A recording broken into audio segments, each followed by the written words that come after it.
শেষ হলো নতুন কুড়ি স্পোর্টস প্রোগ্রাম। উদ্বোধনের মতো সমাপনীতেও উপস্থিত ছিলেন প্রধানমন্ত্রী তারেক রহমান। রাজধানীর আর্মি স্টেডিয়ামে শিক্ষার্থীদের সাথে কুশল বিনিময়ের পর মাঠে বসে খেলা দেখেন প্রধানমন্ত্রী। সুন্দর দেশ গড়তে নতুন প্রজন্মের সহযোগিতা চান তারেক রহমান। আকাশুজ্জামানের রিপোর্ট।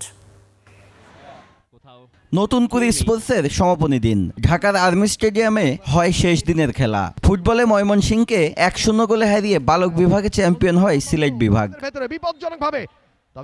এরপর বালিকা বিভাগে রাজশাহীর মুখোমুখি হয় রংপুর। তখন মাঠে আসেন প্রধানমন্ত্রী তারেক রহমান। ভিআইপি গ্যালারি ছেড়ে মাঠে এসে খেলা উপভোগ করেন সরকার প্রধান। এই ম্যাচে রাজশাহীকে 4-0 গোলে উড়িয়ে চ্যাম্পিয়ন হয় রংপুর।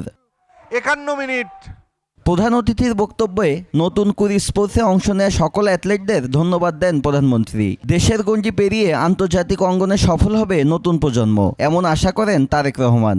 আমার হাতের বাম পাশে তোমরা যারা খেলোয়াড়রা বসে আছো, যারা পুরস্কার পেয়েছো, প্রায় 350 খেলোয়াড়, তোমরা যদি আগামী দিনে নিজেদেরকে গড়ে তুলতে পারো সঠিকভাবে, তাহলেই আমরা বাংলাদেশকে ভবিষ্যতে গড়ে তুলতে পারবো। মাদক থেকে যুব সমাজকে বাঁচাতে খেলার বিকল্প নেই, আর সুন্দর দেশ গড়তে নতুন প্রজন্মের কাছ থেকে সহযোগিতা চান প্রধানমন্ত্রী। এই দেশটা আমাদের সকলের দেশ। এই দেশের আলো, এই দেশের বাতাস, এই দেশের পরিবেশ আমরা সকলে মিলে যদি ঠিক রাখি, তাহলে আমরা একটি সুন্দর পরিবেশে থাকতে পারবো।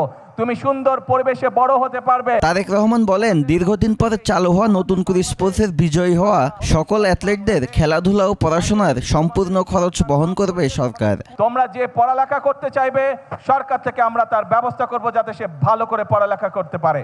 তোমরা যে গান গাইতে চাইবে, যে ছবি আঁকতে চাইবে, যে খেলাধুলা করতে চাইবে, আমরা সব রকম তোমাদেরকে সহযোগিতা করার সর্বোচ্চ চেষ্টা করবে সরকার। পরে বিজয়ীদের হাতে পুরস্কার তুলে দেন প্রধানমন্ত্রী। আকাশুজ্জামান, 21 টেলিভিশন, ঢাকা।